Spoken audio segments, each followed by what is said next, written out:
பேர் வந்து செல்வம், ஒய்ஃப் பேர் வந்து அபிராமி. நாங்கள் வந்து இங்கே அம்பத்தூர்லேருந்து தான் வந்திருக்கோம். எங்களுக்கு வந்து 19 வயசுல பையன் தவறிட்டான். அதுக்கப்புறம் வந்து குழந்தை வேணுன்றதுக்காக நாங்கள் 2வது வந்து சரி நிறைய இடத்துல விசாரித்தோம். இது பெஸ்ட்டாக இருக்குதுன்றதை தெரிஞ்சுக்கிட்டு அம்பத்தூர் வயசு அதனால இங்கே வந்தோம். இந்த மேம் ரொம்ப ரொம்ப வந்து பார்த்தோம். அவங்க எங்களுக்கு ரொம்ப கொடுத்தாங்க. அப்புறம் வேதா மேம் ட்ரீட்மெண்ட் கொடுத்தாங்க எங்களுக்கு. அடுத்தது எங்களுக்கு பேபி கன்ஃபார்ம் ஆயிடுச்சு. ரொம்ப சந்தோஷமா இருந்தது.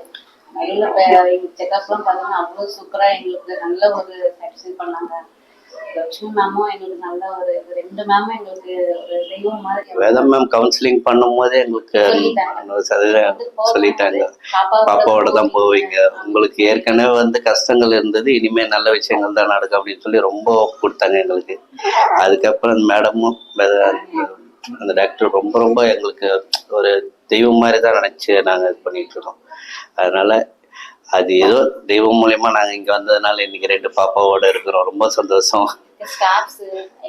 இங்க உள்ள உண்மையில சொல்றாங்க, இன்ன வரைக்கும் நாங்க அவங்கள பார்த்த உடனே வந்து பண்றாங்கன்னா ரொம்ப ரொம்ப பெரிய விஷயம். இந்த மாதிரி எங்கேயுமே பார்க்கல. அந்த அளவுக்கு ஸ்டாஃபுங்க எல்லாருமே அவ்வளோ எப்படி சொல்றதுன்னே தெரியல. அந்த அளவுக்கு ரொம்ப நல்லா பார்த்துட்டாங்க. ஒவ்வொரு தடவையும் எங்க ஒய்ஃப் எல்லாம் பார்த்தீங்கன்னா இங்க வரணும், பார்க்கணும், இது ஒரு தாய் வீடு மாதிரி நினைச்சிட்டா போல. எப்பவுமே இங்க வரணும் அடிக்கடி சொல்லிட்டு இருப்பா போல, மேடம் போய் பார்க்கணும், பசங்களை போய் பார்க்கணும் அப்படின்னே பேசிட்டு இருப்போம். அடிக்கடி டெய்லி பேசிட்டு இருப்போம். அது இன்னைக்கு சொன்ன உடனே இன்னைக்கு வேலைக்கு கூட போல, சரி வரணும், மெயினா இங்க வரணும், பார்க்கணும் அப்படின்னு சொல்லி வந்தோம். எங்களை மாதிரி எவ்வளவு பேருக்கு வந்து இந்த ஹாஸ்பிட்டல் வந்து ரொம்ப ஓப்பா இருக்கும். ரொம்ப பெரிய விஷயம். ரொம்ப ரொம்ப தேங்க்ஸ் ஐஸ்வர்யாவுக்கு. Thanks to Aishwarya.